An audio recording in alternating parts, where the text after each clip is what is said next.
नमस्कार बच्चों, कैसे हैं आप सब।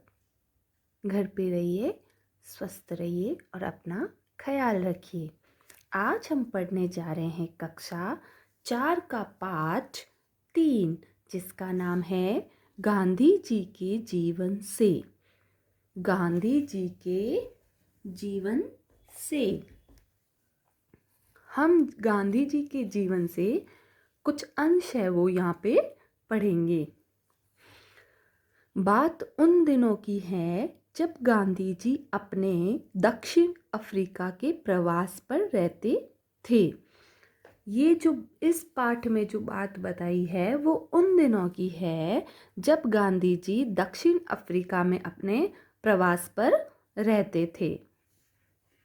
उन दिनों एक बार गोपाल कृष्ण गोखले उनके यहाँ आकर ठहरे। गोपाल कृष्ण गोखले कौन थे? वो एक स्वतंत्रता सेनानी थे। अपने देश को आज़ाद कराने के लिए, भारत देश को आज़ाद कराने के लिए उन्होंने स्वतंत्रता की लड़ाई लड़ी थी। इसलिए उन्हें स्वतंत्रता सेनानी के नाम से जाना जाता है और महात्मा गांधी के ये राजनीतिक गुरु भी थे। तो उस समय गोपाल कृष्ण गोखले गांधी जी के यहाँ आकर ठहरे थे। कहाँ पे? दक्षिण अफ्रीका में। गांधी जी उनमें गुरु की भांति श्रद्धा रखते थे। गांधी जी गोपाल कृष्ण गोखले को गुरु मानते थे और वैसे ही जैसे गुरु के प्रति श्रद्धा होती है वैसी श्रद्धा रखते थे। गोखले जी को किसी महत्वपूर्ण पार्टी में जाना था। गोखले जी को कोई महत्वपूर्ण पार्टी थी जो बहुत ही ज़रूरी थी, उस पार्टी में उनको जाना था। उनका दुपट्टा गींज गया था और उसमें सलवटें पड़ गई थी। गींज जाना यानी सलवटें आ जाना, जैसे इस दुपट्टे में आई हुई है। इतना समय नहीं था कि उसे धोबी से धुलवाया जाता। गोखले जी के पास इतना समय नहीं था कि उस पार्टी में जाने से पहले इसको धुलवाया जा सके। लिहाजा गांधी जी ने कहा, मैं इस पर अच्छी तरह इस्त्री कर दूंगा। इस्त्री यानी प्रेस। गोखले जी बोले, मैं वकील की हैसियत से तुम्हारी योग्यता पर भरोसा कर सकता हूँ, लेकिन धोबी के रूप में नहीं। गोखले जी ने क्या बोला गांधी जी को? यदि यदि तुम वकालत करो तो मैं मान सकता हूँ कि तुम में वो योग्यता है और उस योग्यता के लिए मैं तुम पर भरोसा भी कर सकता हूँ, लेकिन एक धोबी के रूप में नहीं। मुझे कोई भरोसा नहीं है कि तुम मेरा ये दुपट्टा धो दोगे। अगर तुमने उसे खराब कर दिया तो? ये प्रश्न किसने किया? गोखले जी ने गांधी जी से। मेरे लिए यह बहुमूल्य चीज है। बहुमूल्य अर्थात कीमती चीज है। मेरे गुरु महामती रानडे ने ये मुझे भेंट किया था। गोखले जी के जो गुरु थे महामती रानडे, उन्होंने गोखले जी को दुपट्टा भेंट किया था। इसलिए गोखले जी के लिए ये दुपट्टा बहुत ही कीमती या बहुमूल्य था। यह उनकी निशानी थी। किनकी? गोखले जी के गुरु की। परंतु गांधी जी ने आग्रह किया और दुपट्टे पर इस्त्री कर दी। प्रेम पूर्वक जिद करना या प्रेम पूर्वक विनती करना आग्रह कहलाता है। और गांधी जी ने उस दुपट्टे पर इस्त्री यानी प्रेस कर दी। उनके काम से गोखले जी खुश हुए। इस पर गांधी जी को इतना हर्ष हुआ, हर्ष यानी खुशी हुआ, कि वे कहने लगे, अब अगर सारी दुनिया भी मुझे अच्छे धोबी का प्रमाण पत्र न दे तो मुझे परवाह नहीं।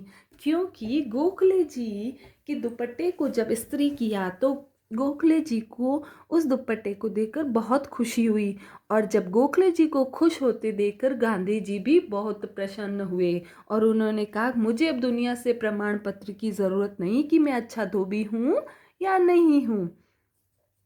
दक्षिण अफ्रीका में गांधी जी के आश्रम में पानी की कमी थी। दक्षिण अफ्रीका में जहाँ गांधी जी अपने प्रवास पर रहते थे वहाँ पर पानी की कमी थी। वहाँ रहने वाली स्त्रियों को अपने वस्त्र यानी कपड़े धोने के लिए काफ़ी दूर एक सोते पर जा पड़ता था। सोते यानी बहता हुआ पानी, बहता हुआ जलप्रपात, जिसे हम क्या कहते हैं, सोते। गांधी जी इसमें उनकी मदद करते थे। जब वो स्त्रियां अपने गंदे कपड़ों को लेकर बहते हुए पानी में धोने जाती थी तो गांधी जी उनकी मदद किया करते थे। खादी उत्पादन के आरंभिक दिनों, उत्पादन है नहीं किसी भी वस्तु को बनाना, पैदा करना, उसका उत्पादन करना, और आरंभिक यानी शुरुआत के समय में।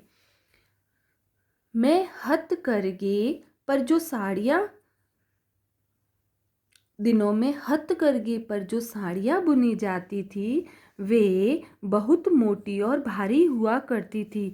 हथकरघे यानी हाथ से बनाई हुई जो मशीन होती थी जिस पर साड़ियों की बुनाई होती थी वो बहुत ही मोटी और भारी होती थी। आश्रम, जो गांधी जी के आश्रम में स्त्रियां रहती थी उनकी बात हो रही है। आश्रम की स्त्रियां उन साड़ियों को पहनने के लिए राजी हो गई, परंतु जब उन्हें धोना पड़ता तब वे बड़बड़ाती थी, अर्थात उन्हें गुस्सा आता था। वो उन साड़ियों को राजी राजी पहन तो लेती थी लेकिन जब धोना पड़ता था तो उनमें बहुत मेहनत लगती थी जिससे उनको गुस्सा आता था और वो मन ही मन बड़बड़ाती थी। बड़बड़ाना यानी गुस्से में कुछ न कुछ बोलना। इस पर गांधी जी ने उनसे कहा था, मैं इन साड़ियों को धो दिया करूंगा। जब उन स्त्रियों को बड़बड़ाते हुए देखा तो गांधी जी ने कहा कि इन साड़ियों को छोड़ दो, इनको मैं धो दिया करूंगा। उन्हें दूसरों के कपड़े धोने में कोई शर्म या छोटापन नहीं लगता था। किनको? गांधी जी को दूसरों के कपड़े धोने में कोई भी छोटापन या शर्म महसूस नहीं होती थी। एक बार वे एक धनी व्यक्ति के यहाँ ठहरे। ये दूसरा वाकया गांधी जी के जीवन से। एक बार वे एक धनी व्यक्ति के यहाँ ठहरे। जब वे नहाने के लिए गुसल खाना यानी हम जिसमें नहाते हैं, स्नान घर, गुसल खाने में गए तो देखा कि गुसल खाने के फर्श पर एक सफ़ेद धोती पड़ी हुई थी।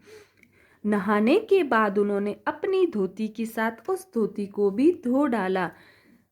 जिस धनी व्यक्ति के घर गांधी जी ठहरे थे उनके गुसल खाने में उनके स्नान घर में जब गांधी जी नहाने गए तो वहाँ पे फर्श पे एक धोती दिखाई दी उनको।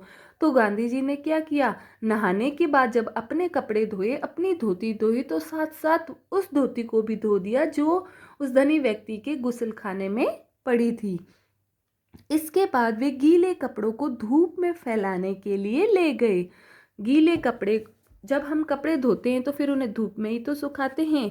ठीक उसी प्रकार गांधी जी भी अपने गीले कपड़ों को धूप में सुखाने के लिए ले गए।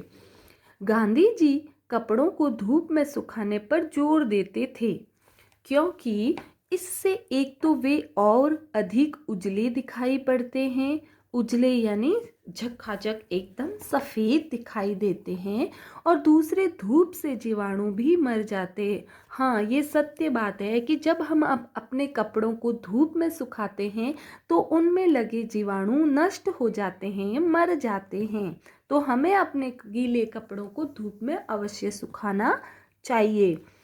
गांधी जी को कपड़े फैलाते देखकर मेहजबान अर्थात जिस धनी व्यक्ति जिस धनी व्यक्ति के घर पे गांधी जी ठहरे थे वो मेहजबान, गांधी जी तो मेहमान थे और जो मेहमान नवाजी कर रहे थे उनको मेजबान कहते हैं। जब गांधी जी को कपड़े फैलाते देखकर मेजबान ने कहा, बापूजी यह आप क्या कर रहे हैं? गांधी जी ने कहा, क्यों, इसमें क्या बुराई है? फर्श पर पड़ी पड़ी साफ धोती गंदी हो गई थी इसलिए मैंने उसे धो डाला।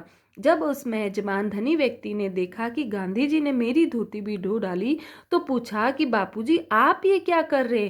तो गांधी जी ने बोला, क्या हो गया, फर्श पे पड़ी धोती मेरी धोती धोई, मैंने आपकी भी धो दी। मैं सफाई के लिए कोई भी काम करने में नहीं शर्माता। गांधी जी ने क्या बोला कि सफाई, अगर कहीं गंदगी पड़ी हो तो उसे साफ करने में मुझे कोई शर्म महसूस नहीं होती है, क्योंकि गंदगी में रहना मुझे पसंद नहीं है। इस पर गांधी जी तो नहीं अपितु उनके मेजबान बहुत शर्मिंदा हुए। कौन शर्मिंदा हुए? जो मेजबान थे, धनी व्यक्ति थे, उनको बहुत शर्म महसूस हुई कि मैं तो नहा के धोती छोड़ के आया था, लेकिन गांधी जी अपनी धोती के साथ साथ मेरी धोती भी धो दी, तो उन्हें बहुत शर्म महसूस हुई। जेल में अपनी वृद्धावस्था यानी बुढ़ापे में भी गांधी जी कभी कभी अपनी धोती अंगोछा, जो ये अंगोछा है गांधी जी के ऊपर लगा हुआ है, और रुमाल स्वयं धो डालते थे और अपने साथियों का काम हल्का कर देते थे। आगा खां महल में, आगा खां नामक एक महल था, उसमें कस्तूरबा की अंतिम बीमारी के समय गांधी जी उनके प्रयोग किए हुए रुमालों को धोया करते थे। गांधी जी कस्तूरबा की जब बीमारी के अंतिम समय था, जब वो आगा खां महल में रहती थी, उस समय उसकी बीमारी में जो प्रयोग किए जाते थे उन रुमालों को धोते थे। कस्तूरबा गांधी जी की पत्नी का नाम था।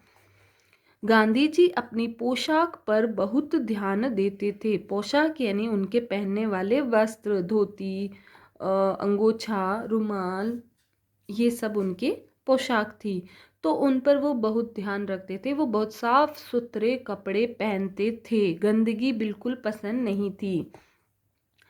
बचपन में वे अन्य लड़कों के साथ होड़ लगाकर मिल्क की अपनी बढ़िया धोती को खूब अच्छी तरह धोते थे। जो मील की धोती होती थी, उनको अपने बचपन में अन्य लड़कों के साथ होड़ लगाते थे। होड़ किस चीज की लगाते थे? धोती धोने को। तो सबसे अच्छी और साफ धोती कौन धोएगा, इसके लिए वो होड़ लगाते थे, धोते थे, जिससे वह झकझक हो उठती थी। झकझक यानी एकदम झकाझक साफ। स्वयं कुएं से पानी खींचते और धोती, गांधी जी खुद कुएं से पानी को खींचते और धोती धोते थे। धोती यानी जो गांधी जी पहने हुए रखते थे। गांधी जी को सादगी पसंद थी।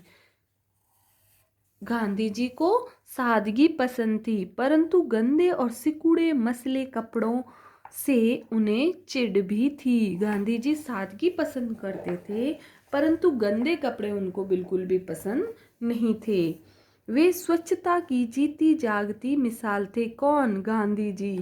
स्वच्छता उन्हें बहुत प्रिय थी। एक दिन गांधी जी बाल कटवाने के लिए, ये तीसरा वाकया, तीसरी बात उनके जीवन से जो हमें सिखाती है कि सफाई हमारे जीवन के लिए कितनी जरूरी है। एक दिन गांधी जी बाल कटवाने के लिए एक नाई की दुकान पर गए। गोरे नाई, गोरे जो नाई था वो गोरा था, अंग्रेज था। गोरे नाई ने पूछा, क्या चाहते हो? तो गांधी जी ने कहा, मैं बाल कटवाना चाहता हूँ। गांधी जी ने कहा, तो उस गोरे नाई ने क्या कहा, खेद है, मुझे दुख है कि मैं तुम्हारे बाल नहीं काट सकता। यदि मैं किसी काले आदमी के बाल काटूंगा तो मेरे सब ग्राहक छूट जाएंगे। अर्थात जो गोरे ग्राहक मेरे पास आते थे वो सारे चले जाएंगे, वो सारे मेरी दुकान पर आना बंद कर देंगे यदि मैंने तुम जैसे काले आदमी के बाल काटे तो। इस अपमान से, इस बेइज्जती से गांधी जी मर्माहत हो उठे। मर्माहत का अर्थ होता है मर्म आहत, जिसके मन तक पीड़ा महसूस हो उसे कहते हैं मर्माहत। जिसमें मन से धक्का लगे, मन के अंदर अशांति फैल जाए, इस तरह का अपमान और बेइज्जती महसूस हुई गांधी जी को। उन्हें लगा कि मन में घुटने या अखबारों में अपील छपवाने से काम नहीं चलेगा। गांधी जी को लगा कि इस बेइज्जती के लिए ना तो मैं अंदर के अंदर घुट सकता हूँ और ना ही अखबारों में अपील कर सकता हूँ।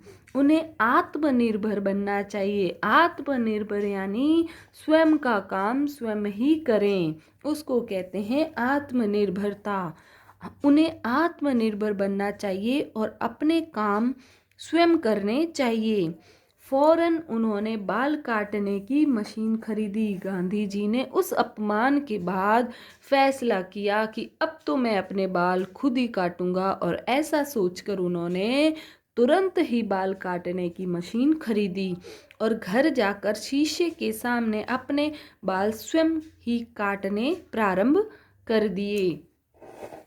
वे दाढ़ी तो स्वयं बना सकते थे, परंतु सिर के बाल काटना टेढ़ा काम था। टेढ़ा काम यानी कठिन काम।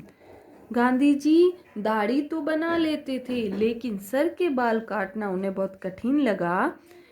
यह उन जैसे बैरिस्टर का काम तो था नहीं, पढ़े लिखे आदमी का ये काम तो था नहीं कि वो बाल काटे। सामने और दाएं बाएं के बाल तो जैसे तैसे काट छांट लिए। गांधी जी ने शीशे में देखकर जो सामने शीशे में दिख रहे थे वो बाल तो जैसे तैसे करके ही काट लिए, परंतु पीछे के बाल बिगड़ गए। जो शीशे में दिखाई नहीं दे रहे थे वो पीछे वाले बाल गांधी जी के बिगड़ गए। उनके बाल विचित्र ढंग से कटे देखकर उनके मित्र बहुत हंसे। विचित्र यानी असामान्य रूप से। कोई भी वस्तु या कोई भी चीज अगर असामान्य रूप से दिखाई दे उसे विचित्र कहते हैं। उनके विचित्र ढंग से कटे हुए बालों को देखकर उनके मित्र बहुत हंसे। एक ने मजाक में पूछा, गांधी तुम्हारे बालों को क्या हुआ? क्या रात में इन्हें चूहे कुतर गए? उनके मित्रों ने उनसे मजाक करते हुए पूछा कि गांधी तेरे बालों को क्या हो गया? ये ऐसे विचित्र ढंग से क्यों है? ये असामान्य तरीके से क्यों लग रहे हैं? क्या इन्हें चूहे कुतर गए? गांधी जी ने सहज भाव से उत्तर दिया। उन्होंने बिल्कुल सरलता से उत्तर दिया अपने मित्रों को कि नहीं, मेरे बालों को चूहों ने नहीं कतरा। गोरे नाई ने काले आदमी के काले बालों को हाथ लगाने से इनकार कर दिया। क्या बोला गांधी जी ने कि उस गोरे नाई के पास जब मैं बाल कटवाने गया तो उसने मुझे मना कर दिया कि मैं काले आदमी के बाल नहीं काट सकता। क्यों नहीं काट सकता? क्योंकि जो गोरे ग्राहक है मेरे वो सारे छूट जाएंगे यदि मैंने तुम्हारे बाल काटे तो। इसलिए मैंने तय किया कि चाहे कितने ही खराब हो जाएं, मैं अपने बाल स्वयं काटूंगा। उस दिन गांधी जी ने प्रण किया कि चाहे मेरे बाल कैसे भी कटे, लेकिन मेरे बाल मैं स्वयं ही काटूंगा। उस गोरे नाई के पास नहीं जाऊंगा। अब एक और उनके जीवन से हमें जो वाकया है जो हमें प्रेरणा देता है कि इसमें हमें क्या बताया कि आत्मनिर्भर बनना है। क्या बनना है? आत्मनिर्भर। अपना काम अपने आप करना चाहिए। और इस वाक्य में हमें बताया है कि सादे जीवन उच्च विचार। हमें सादगी पूर्ण रहना चाहिए, लेकिन गंदगी पसंद नहीं करना चाहिए। स्वच्छता रखनी चाहिए। और इस वाक्य में हमें बताया गया है कि हम कोई भी काम करने से छोटे नहीं हो जाते हैं। एक देखिए हम इसमें आगे गांधी जी से हमें क्या शिक्षा मिल रही है। एक बार खादी प्रचार के दौरान उन्होंने इच्छा प्रकट की कि कोई खादी पहनने वाला नाई उनकी हजामत बनाए।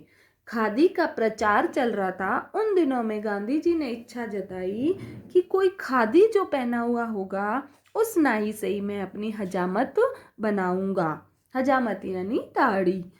ऐसे नाई की खोज में स्वयं सेवक लोग इधर उधर भाग दौड़ रहे थे।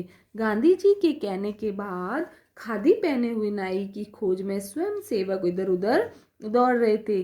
गांधी जी ने स्वयं सेवकों से कहा कि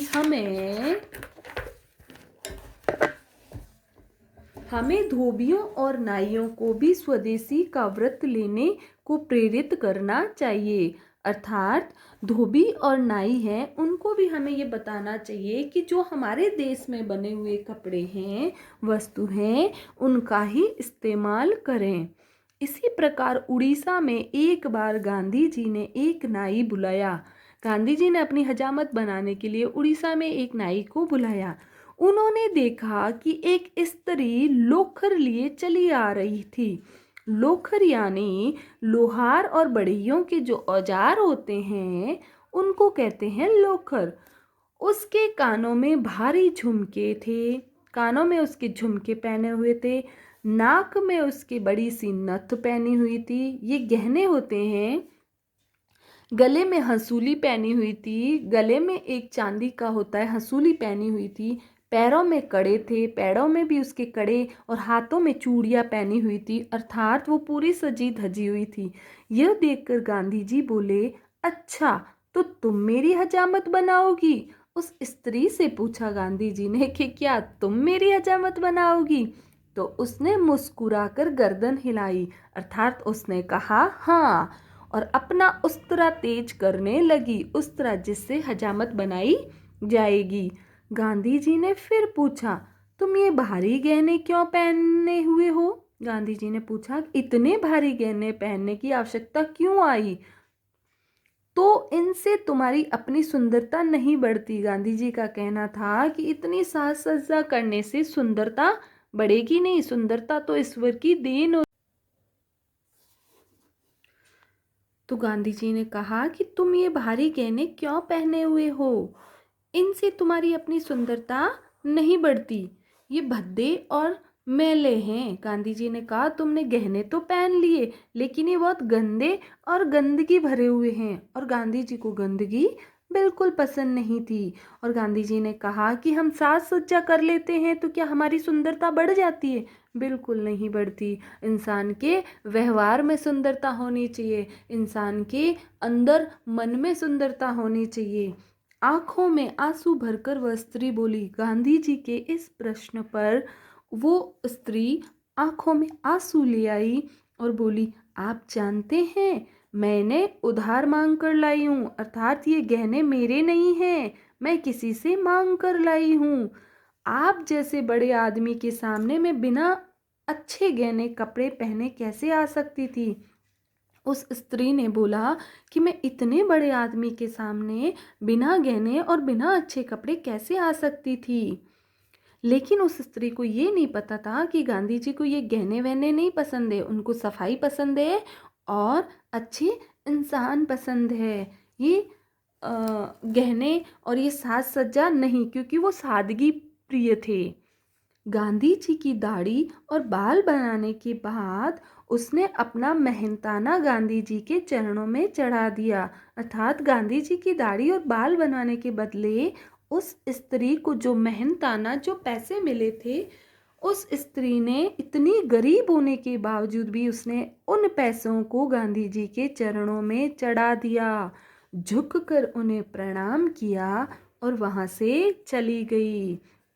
वह स्त्री इतनी गरीब होने के बाद भी सिर्फ इतने बड़े आदमी गांधी जी के दर्शन मात्र के लिए उसने क्या क्या नहीं किया। अब हम पढ़ते हैं इस पाठ के शब्दार्थ। महत्वपूर्ण यानी खास।